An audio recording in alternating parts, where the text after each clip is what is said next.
नमस्कार, सुबह 8 बजे के समाचारों में आप सभी का स्वागत है। मैं हूं बरखा वली। समाचारों में सबसे पहले हेडलाइंस।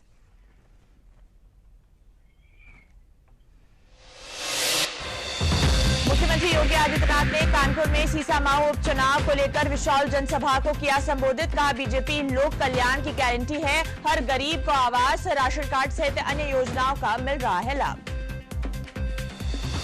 वाराणसी में समाजवादी छात्रावास द्वारा लगाए गए पोस्टर पर सियासी बवाल। भाजपा ने समाजवादी पार्टी को घेरा। विवादित पोस्टर में अखिलेश यादव और राहुल गांधी को अर्जुन तथा श्री कृष्ण के रूप में चित्रित किया गया है। केंद्रीय राज्य मंत्री एसपी सिंह बघेल ने पर्यटकों के लिए हर रोज रात 11 बजे तक पूरे साल ताजमहल खोलने की मांग की है। इसके लिए एक पत्र पर्यटन मंत्री जयवीर सिंह को सौंपा है, जिससे कृत्रिम दुधिया रोशनी में देशी विदेशी पर्यटन ताज का दीदार कर सके। मुख्यमंत्री योगी आदित्यनाथ ने लखनऊ में शनिवार को पहली डबल डेकर इलेक्ट्रिक बस सेवा का किया उद्घाटन। यह बस सेवा शुरुआत में कमता से एयरपोर्ट और एयरपोर्ट से कमता के बीच चलेगी। और कुंदरकी उपचुनाव में सपा के प्रत्याशी हाजी रिजवान और उनके बेटे के खिलाफ मुंडा पांडे थाने में दर्ज किया गया केस। वायरल वीडियो में वह पुलिसकर्मियों से अभद्रता करते हुए भाजपा प्रत्याशी को बिना चुनाव की जीत दिलाने की कह रहे हैं बात। और अब खबरें विस्तार से। औद्योगिक नगरी कानपुर नगर पहुंचे मुख्यमंत्री योगी आदित्यनाथ ने सीसामाऊ उपचुनाव को लेकर बीजेपी प्रत्याशी सुरेश अवस्थी के पक्ष में सेंट्रल पार्क में विशाल जनसभा को संबोधित किया। मुख्यमंत्री ने कहा कि बीजेपी लोक कल्याण की गारंटी है, हर गरीब को आवास, राशन कार्ड सहित अन्य योजनाओं का लाभ मिले। सीएम ने सपा, बसपा और कांग्रेस को एक ही थाली के चट्टे बट्टे बताते हुए कहा कि इनसे सावधान रहना है। सीएम ने कहा कि हम बटेंगे तो कटेंगे और हम एक रहेंगे तो सेफ रहेंगे। इस दौरान मुख्यमंत्री ने सीसामाऊ विधानसभा उपचुनाव में बीजेपी प्रत्याशी सुरेश अवस्थी को भारी बहुमत से विजयी बनाने की अपील की। आपने पिछले दिनों हरियाणा विधानसभा चुनाव के परिणाम देखे होंगे। हरियाणा के बारे में जितने भी राजनीतिक विशेषज्ञ थे, उनके सारे के सारे पूर्वानुमान धराशायी हो गए। मीडिया के सर्वे धराशायी हो गए। जनता जनार्दन ने प्रधानमंत्री मोदी जी के नीति के उनके कार्यों पर अपनी मोहर लगा करके तीसरी बार हरियाणा में भारतीय जनता पार्टी की गठबंधन सरकार लाने के लिए अपना जनादेश दिया है।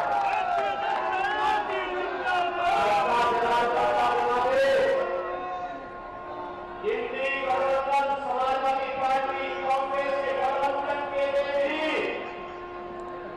एक चेतावनी थी। लोकसभा चुनाव में झूठ बोल करके, अफवाह फैला करके इन्होंने जनता जनार्दन को गुमराह करने का काम किया था, लेकिन अब जनता समझ चुकी है। जनता जनार्दन समझ चुकी है।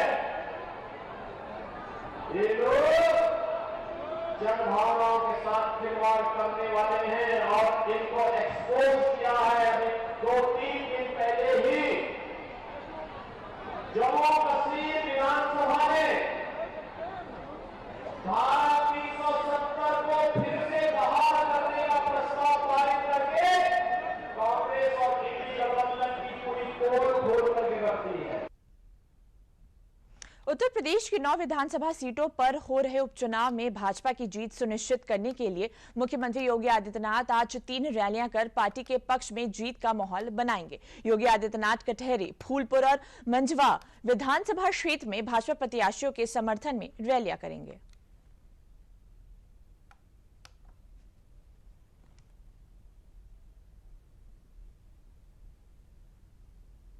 वायनाड लोकसभा उपचुनाव के प्रचार के लिए अब केवल 2 दिन ही बचे हैं। कांग्रेस उम्मीदवार प्रियंका गांधी आज वायनाड में 4 विधानसभा क्षेत्र में जनसभा करेंगी। साथ ही उनका आज नुक्कड़ सभा का भी कार्यक्रम है। प्रियंका गांधी ने पिछले रविवार से ही वायनाड में चुनाव प्रचार के लिए पूरी ताकत झोंक रखी है।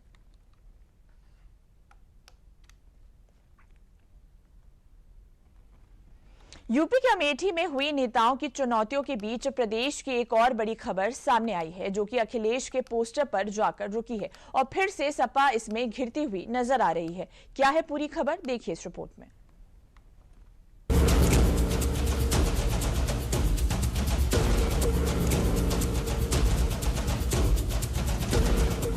मुख्यमंत्री योगी आदित्यनाथ के बटोगे तो कटोगे के नारे का तोड़ ढूंढने के लिए समाजवादी पार्टी ने पोस्टरों की भरमार लगा दी, लेकिन पोस्टर का तोड़ तो निकलता नहीं दिख रहा। हाँ, मुसीबतों से यारी जरूर होती जा रही है। ये ताजा पोस्टर वाराणसी में लगा था। सियासी महाभारत में अर्जुन और भगवान श्री कृष्ण के रूप में अखिलेश यादव और राहुल गांधी दिखाए गए। जिसने पोस्टर लगवाया वो समाजवादी छात्र सभा के महानगर प्रवक्ता आलोक सौरभ है, जो पेशे से वकील बताए जा रहे हैं। लेकिन इस पोस्टर पर अब समाजवादी पार्टी घिरती नजर आ रही है। बीजेपी ने भगवान की तरह दिखाए जाने पर कड़ा एतराज जता दिया है। बीजेपी प्रवक्ता शहजाद पूनावाला ने समाजवादी पार्टी को ही इस पोस्टर पर कटघरे में खड़ा कर दिया है। महाभारत, गीता, कृष्ण जी और अर्जुन जी के पोस्टर लगाने पर उतर आई है तो ये सियासी धर्मांतरण का सबसे बड़ा परिचायक है। जो टोपी लगा लगा कर जा रहे थे, आज वो भी महाभारत और गीता और कृष्ण जी के पोस्टर लगाने पर उतर आए। परंतु आज सवाल ये बनता है कि क्या किसी और धर्म के देवी देवताओं का चित्रण ऐसे किया जा सकता है कि उनकी तुलना इंसान से की जाए? क्या समझते हैं अखिलेश यादव और राहुल गांधी अपने आप को? क्या वो अपनी तुलना कृष्ण जी और अर्जुन जी से करेंगे? क्या ये कृष्ण जी पूरे ब्रह्मांड के स्वामी हैं, भगवान हैं, और उनके साथ तुलना राहुल गांधी की? राहुल गांधी कृष्ण भगवान है। समाजवादी पार्टी तो राहुल गांधी को एक सीट देने लायक नहीं समझती, एक सिंबल पे उनको चुनाव नहीं लड़ने देती, और समाजवादी पार्टी के लोग राहुल गांधी को कृष्ण जी के अवतार में दिखा रहे, बताइए, और अपने नेता को अर्जुन दिखा रहे। तो यही दिखाता है कि समाजवादी पार्टी के नेताओं की बुद्धि कितनी है। परंतु ये सनातन और हिंदू धर्म का घोर अपमान भी है। ऐसा पोस्टर किसी और धर्म के पैगंबर या भगवान के बारे में दिखाए बनाकर तो समाजवादी पार्टी को पता चलेगा दफ्तर के बाहर सर तन से जुदा वाली भीड़। यूपी में 9 सीटों पर उपचुनाव के लिए वोटिंग 20 नवंबर को होनी है और 23 नवंबर को नतीजे आ जाएंगे। यूपी में सभी 9 सीटों के लिए बीजेपी की तैयारियां पूरी हो चुकी हैं और हर सीट के प्रभारी मंत्री भी तय किए जा चुके हैं। चुनाव से पहले अपनी तैयारियों के दम पर बीजेपी जीत का दावा भी कर रही है। पूरी तैयारियां हैं। हम 9 की 9 सीटें जीतने जा रहे हैं। पूरी तरह से विपक्ष साफ हो जाएगा। सर, कल जिस तरह से सीएम ने पिछली सरकारों के ऊपर निशाना साधा तो उसको लेकर अखिलेश यादव ने ट्वीट किया है कि जो नकारात्मक समाजवादी पार्टी पूरी तरह से डिरेल्ड हो चुकी है। उनका जो झूठ था उसका पर्दाफाश हो चुका है। जनता उन्हें नकार चुकी है। इस पोस्टर पर शुरू हुआ विवाद आगे क्या रुख लेगा ये तो वक्त बताएगा, लेकिन इतना जरूर है कि समाजवादी पार्टी को इन उपचुनावों में बटोगे तो कटोगे के नारे का अभी तक तोड़ मिलता दिख नहीं रहा है। इस खबर पर बात करते हैं वाराणसी में मौजूद दूरदर्शन संवाददाता हरिकेश बहादुर सिंह गौतम से। हरिकेश जी, यूपी में उपचुनाव होने को है और सभी राजनीतिक पार्टियों में पोस्टर वॉर छिड़ गया है। अभी फिलहाल वाराणसी में जो समाजवादी पार्टी द्वारा जो पोस्टर लगाया गया उस पर क्या कुछ अपडेट सामने आ रही है? देखिए, आपको भी पता है कि धार्मिक भावनाएं जहां जुड़ी होती है वहां पे तुरंत ही प्रतिक्रिया आनी शुरू हो जाती है। और शायद समाजवादी पार्टी ने, कांग्रेस ने यही सोच के, क्योंकि सब पोस्टर लगाया है समाजवादी पार्टी ने, तो शायद यही सोच के लगाया होगा कि लोग जो है वो दिख जाएंगे और लोगों की नजर में आ जाएंगे। क्योंकि राजनीति तो आपको भी पता है वर्षा की ऐसी होती है कि बदनाम होंगे तो क्या नाम न होगा, इसका भी फॉर्मूला चलता है। और चूंकि काशी धार्मिक नगरी है, सांस्कृतिक नगरी है, तो यहाँ से जो मैसेज जाता है, और आज की राजनीति में चूंकि काशी का अपना महत्व है, और चूंकि यहाँ से वाराणसी से सांसद हैं देश के प्रधानमंत्री, और एक लकीर खींचते हैं, वो एक ऐसा उनकी भूमिका है कि वो जो भी बनारस से भी जो मैसेज होगा वो अपने आप में पूरे देश में फैलेगा। और उसी की प्रतिक्रिया आप देख रही हैं कि भारतीय जनता पार्टी के प्रवक्ता की जो बाइट आप चला रही थी, क्योंकि समाजवादी पार्टी के भी यहाँ पे जो नेता हैं वो काशी है, काशी में धर्म से जुड़े हुए लोग रहते हैं, धार्मिक नगरी है, तो जो बात शहजाद पूनावाला साहब कह रहे थे, उसी के जो, चूंकि यहाँ पे यह पता करना भाई समाजवादी पार्टी ने ही लगाया है कि नहीं लगाया है, समाजवादी पार्टी के नेताओं से मेरी बात हुई तो उनका ये कहना है कि किसी भी धर्म पर किसी व्यक्ति, किसी पार्टी विशेष का जो है अधिकार नहीं है, और यह जो है सिंबॉलिक है कि ये जो उपचुनाव है ये धर्म युद्ध की तरह है। तो इसलिए हम लोगों ने इसलिए जो है राहुल गांधी और अखिलेश को उस रूप में दिखाया है, और हमारी इच्छा, हमारी मंशा किसी की भावना को आहत करने की नहीं है। तो ये जो सोच है समाजवादी पार्टी की, जो सफाई कह सकती हैं आप, वो उनके नेता दे रहे हैं। लेकिन अब उन्होंने, चाहे इसको सही कहिए चाहे गलत कहिए, उन्होंने पोस्टर तो लगा ही दिए हैं राहुल गांधी और अखिलेश के इस रूप में कि वो कृष्ण और अर्जुन के रूप में। तो ये निश्चित रूप से जो उपचुनाव है उसके लिहाज से अगर आप गलत भी मानते हो तो चर्चा में तो वो आ ही गए हैं, ये जो समाजवादी पार्टी और कांग्रेस का एक पोस्टर। जी हरिकेश जी, इन तमाम जानकारियों के लिए आपका बहुत बहुत धन्यवाद।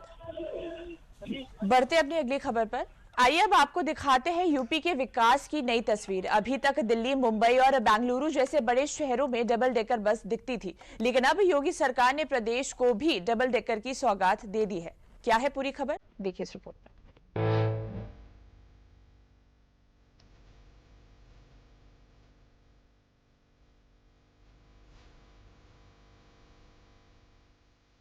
ये यूपी के विकास की नई और हरित तस्वीर है। अभी तक दिल्ली, मुंबई और बेंगलुरु जैसे बड़े शहरों में डबल डेकर बस दिखती थी, लेकिन अब योगी सरकार ने प्रदेश को भी डबल डेकर की सौगात दे दी है। सीएम योगी ने यूपी की पहली डबल डेकर इलेक्ट्रिक बस को हरी झंडी दिखाकर रवाना किया। 10 नवंबर से डबल डेकर बस लखनऊ की सड़कों पर रोजाना दौड़ेगी। डबल डेकर बस कमता से एयरपोर्ट तक जाएगी। 30 किलोमीटर के रूट में बस का न्यूनतम किराया 12 रुपए और अधिकतम किराया 45 रुपए होगा। डबल डेकर बस शहर के 9 प्रमुख चौराहों पर रुकेगी। डबल डेकर बस का route Kamta, Phusariya, Ekana stadium, SUDA office, Ahimamau, Awadh Shilp Gram, Utretia, Ramabai मैदान, ट्रांसपोर्ट नगर और एयरपोर्ट मोड़ होगा। बस में कुल 65 सीट होंगे और इलेक्ट्रिक होने की वजह से इससे कोई प्रदूषण नहीं होगा।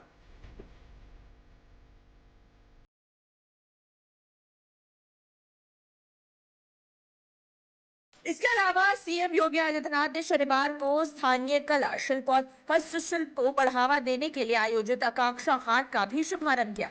साथ ही प्रदेश की महिलाओं के लिए एक खास ऐलान भी कर दिया।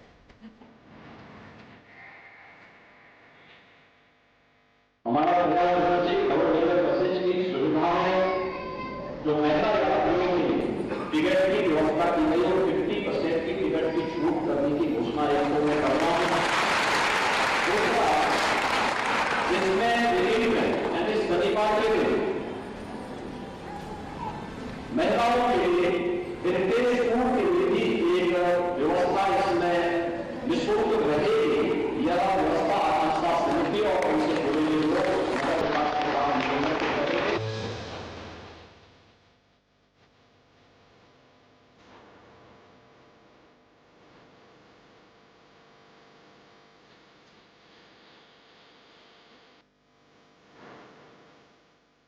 तस्वीरें गोमती नदी के किनारे लगे किताबों के महाकुंभ की है, जहां सीएम योगी ने 9 से 17 नवंबर तक चलने वाले गोमती पुस्तक महोत्सव का उद्घाटन किया।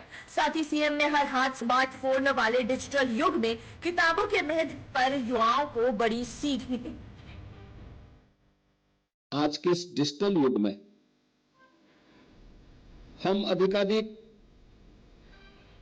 स्मार्टफोन में कैद होकर के रह गए हैं। टेक्नोलॉजी का इस्तेमाल पहले मनुष्य करता था, अब वहां उस स्थिति पर हम पहुंच रहे हैं जब टेक्नोलॉजी हमारा इस्तेमाल करने लग गया है और हमें इससे बचना होगा। उन अच्छे लेखकों की कृतियों के प्रति आम जनमानस का जो रुझान होना चाहिए, उस रुझान में कमी देखने को मिली है। हमें फिर से ऐसी कार्यशैली रचना को आगे बढ़ाने के लिए लेखकों को भी प्रोत्साहित करना होगा और साथ साथ पाठकों को भी उसके प्रति जोड़ने के लिए तैयार होना होगा। मुख्यमंत्री योगी आदित्यनाथ ने शनिवार को प्रदेश को ये 3 बड़े तोहफे दिए।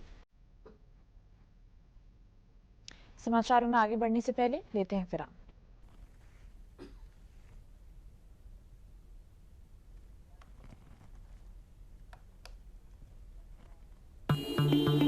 Sir 50,000 advance. पर इतना कैश तो हम नहीं लाए। और आज बैंक भी बंद है। इलाज है डिजिटल पेमेंट का आसान सा ढूंढ। लेकिन अरे घबराइए मत, सावधानी के साथ करेंगे तो कोई साइड इफेक्ट भी नहीं होगा।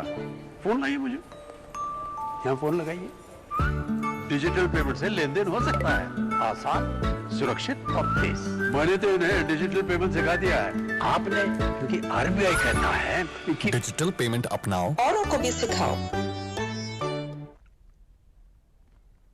समाचारों में आगे बढ़ते हैं। दुनिया के 7 अजूबों में शामिल विश्व धरोहर और मोहब्बत की निशानी के रूप में पहचान रखने वाले ताजमहल को रात्रि में दीदार करने की हसरत सभी की होती है और इसी हसरत को पूरा करने के लिए केंद्रीय राज्य मंत्री प्रोफेसर एसपी सिंह बघेल ने कवायद शुरू कर दी है। केंद्रीय राज्य मंत्री ने देशी विदेशी पर्यटकों के लिए हर रोज रात 11 बजे तक पूरे साल ताजमहल खोलने की मांग की है, जिससे कृत्रिम दुधिया रोशनी में देशी विदेशी पर्यटक ताज का दीदार कर सके। इसी मांग के लिए एक पत्र प्रदेश के पर्यटन एवं संस्कृति मंत्री जयवीर सिंह को सौंपा है। उन्होंने कहा कि पर्यटकों के आगरा में ठहरने से पर्यटन व्यवसाय को भी बढ़ावा मिलेगा।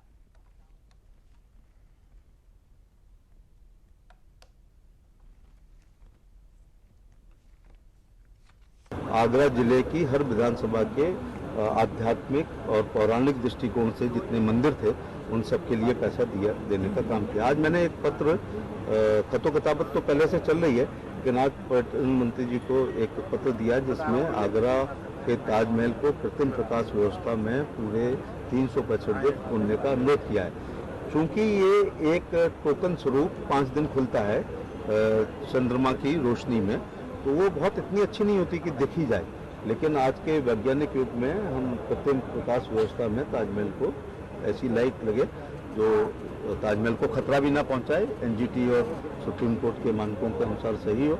और यदि यहाँ 11 बजे तक ताजमहल देखा जाएगा तो फिर बाहर नहीं जाएंगे, रात्रि विश्राम हो जाएगा। मथुरा कान्हा की नगरी में गोपाष्टमी का पर्व बड़े ही आस्था और भक्ति भाव के साथ मनाया गया। प्रदेश के कैबिनेट मंत्री चौधरी लक्ष्मी नारायण ने भी अपने घर की गौशाला में गायों का विधिवत पूजन किया और उनकी सेवा कर आशीर्वाद दिया। उन्होंने बताया कि आज का दिन सनातनियों के लिए बड़ा ही महत्व रखता है, क्योंकि आज भगवान कृष्ण और बलराम को पहली बार गाय चराने के लिए मां यशोदा ने भेजा था। आज भी उसी परंपरा का 5500 साल से सनातनी निर्वहन कर रहे हैं।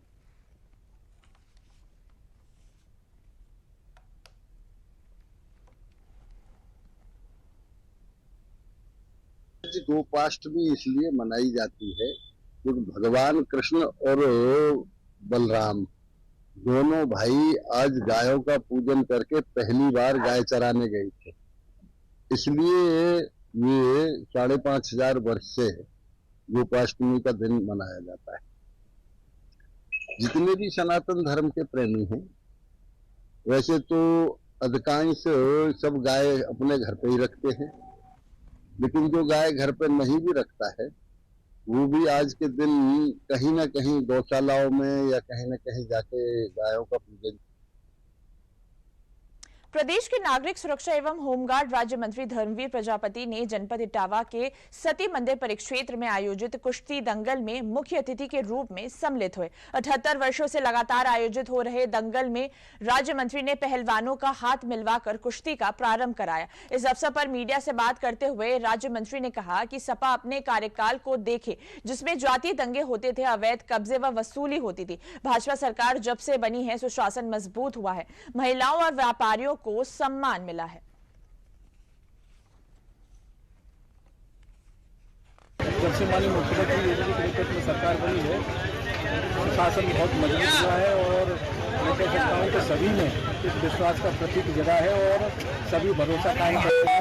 महिलाएं सुरक्षित है, व्यापारी सुरक्षित है, जमीन जायदाद सभी का सुरक्षित है, मान सम्मान सभी का सुरक्षित है, कानून व्यवस्था बहुत मजबूत है। समाचारों का रुख करने से पहले लेते हैं विराम।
समाचारों में आगे बढ़ते हैं। जनपद मुरादाबाद की कुंदरकी विधानसभा क्षेत्र से सपा के प्रत्याशी मोहम्मद रिजवान और उनके बेटे के खिलाफ मुंडा पांडे थाने में केस दर्ज किया गया है। दरअसल सपा प्रत्याशी का एक वीडियो वायरल हुआ है। इसमें वह थाने के सामने पुलिस कर्मियों से अभद्रता कर रहे हैं। वीडियो में वह बोल रहे हैं कि मुझे जेल में डाल दें और भाजपा प्रत्याशी को जीत का प्रमाण पत्र दे दें। इतना ही नहीं, वीडियो में वह पुलिस कर्मियों को अपशब्द भी कहे हैं। उन्होंने कहा कि इस तरह लोकतंत्र की हत्या मत कीजिए। अगर भाजपा उम्मीदवार को जीत दिलानी है तो बिना चुनाव के ही उन्हें ही विजयी घोषित कर दीजिए। जिस पर कार्यवाही करते हुए पुलिस ने मुंडा पांडे में तैनात एसएसआई नरेंद्र कुमार की तहरीर के आधार पर सपा प्रत्याशी हाजी रिजवान, उनके बेटे और 15 अज्ञात लोगों के खिलाफ केस दर्ज किया गया है। वहीं दूसरी ओर सपा प्रत्याशी हाजी रिजवान भी सफाई देते हुए नजर आ रहे हैं।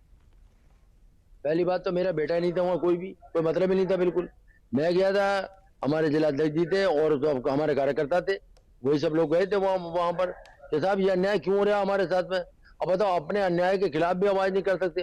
ये कहना कि साहब मैंने कोई अभद्र शब्द कहा है या कोई अभद्र को टिप्पणी की है, बिल्कुल सवाल ही नहीं उठता कोई। देखिए, कल थाना मुंडा पांडे पर एक अभियोग पंजीकृत हुआ है, जिसमें थाने पर नियुक्त एक एसआई ने एक पॉलिटिकल पार्टी के कैंडिडेट के द्वारा थाने पर आकर वहां पे हंगामा करना, वहां पे जो यातायात है, चूंकि थाना गेट के सामने ही मेन सड़क है, वहां पे यातायात को बाधित करना और प्लस उस एसआई के साथ अभद्रता करना, धक्का मुक्की करना, इसके संबंध में उसने एक तहरीर दी थी और उसमें एक अभियोग पंजीकृत हुआ है, जो भी अप्रोप्रिएट सेक्शंस हैं उसमें, और उसमें अग्रिम वैधानिक कार्रवाई की जा रही है, विवेचनात्मक कार्रवाई की जा रही है। उसमें जो एविडेंस है उसको कलेक्ट किया जा रहा है।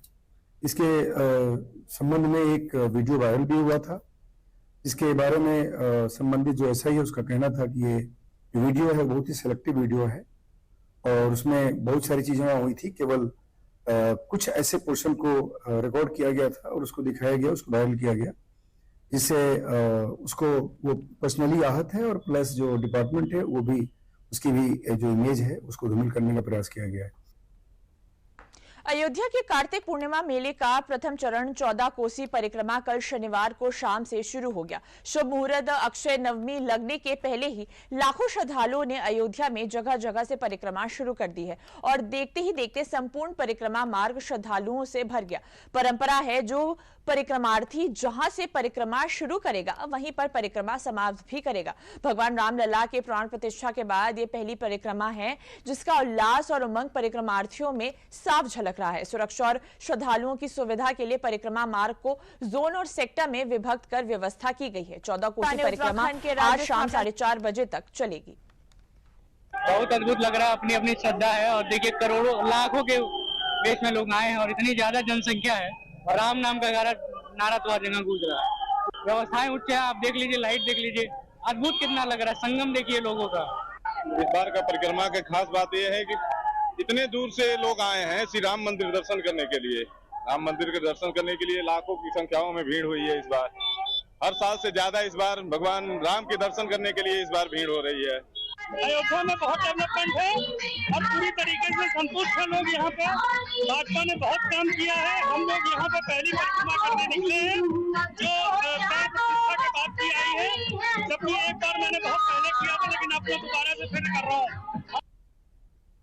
आजमगढ़ जिले के लालगंज तहसील के लहुआ गांव में ईमानदार व बहुचर्चित पुलिस अधिकारी टाइगर योगेंद्र सिंह की स्मृति में पुलिस और मानवाधिकार विषय पर राष्ट्रीय संगोष्ठी का आयोजन किया गया, जिसमें उत्तर प्रदेश शासन के डीजी होमगार्ड्स विजय कुमार मौर्य मुख्य के रूप में शामिल हुए। मीडिया से बात करते हुए डीजी होमगार्ड्स ने कहा कि पुलिस विभाग की मानवाधिकार की रक्षा के लिए बहुत बड़ी भूमिका है, साथ ही समाज में रहने वाले लोगों के सभी प्रकार के अधिकारों की सुरक्षा का भी दायित्व है। इसके साथ ही बैड एलिमेंट्स के खिलाफ कार्रवाई भी करती है। उन्होंने कहा कि होमगार्ड विभाग पुलिस विभाग के सहायक के साथ काम करते हैं और आगामी संपन्न होने वाले महाकुंभ में होमगार्ड विभाग के 14,000 जवान जनता की सेवा में शामिल होंगे। होमगार्ड विभाग में जल्द ही 50,000 नियुक्तियां की जाएंगी।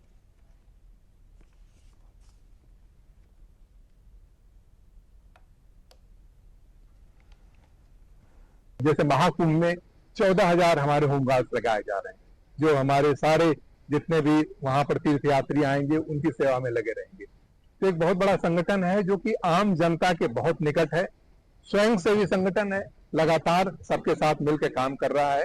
इसकी भूमिका बढ़ रही है। माननीय मुख्यमंत्री जी ने जो हमारी अभी कमी थी उसको पूरा करने के लिए भी आदेश दिया है कि उसकी वैकेंसी पूरी की जाए और आगे पूरे के पूरे इस समय 50,000 के आसपास की वैकेंसी उसको पूरा करेंगे। उनको ट्रेनिंग करेंगे, आपदा में ट्रेनिंग करेंगे, आपदा नियंत्रण में उसकी ट्रेनिंग कराएंगे और जनता के साथ कंधे से कंधे मिला करके काम करने के लिए ट्रेनिंग करेंगे। समाचारों में अगली खबर अंतर्राष्ट्रीय जगत से।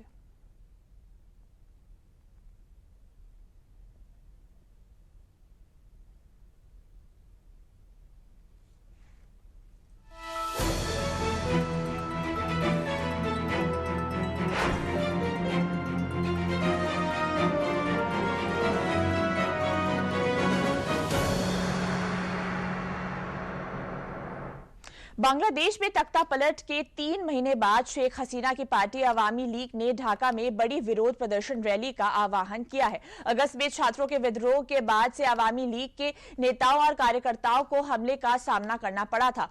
पूर्ववर्ती सत्तारूढ़ पार्टी अपने अधिकार शीर्ष नेतृत्व के जेल में या निर्वासन में रहने के कारण फिर से संगठित होने और अपने पैरों पर खड़े होने की कोशिश कर रहे हैं। इसी क्रम में अवामी लीग ने ढाका में बड़े पैमाने पर विरोध मार्च का आह्वान किया है। अंतरिम सरकार ने अवामी लीग को फांसीवादी करार देते हुए बांग्लादेश में रैली की इजाजत देने से इनकार कर दिया है।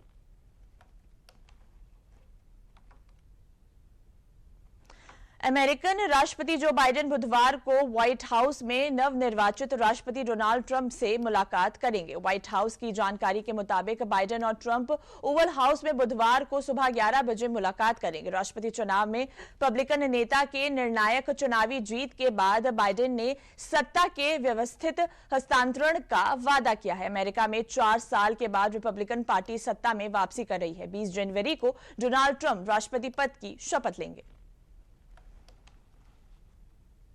तो समाचारों में अभी के लिए बस इतना ही। मुझे दीजिए इजाजत। नमस्कार।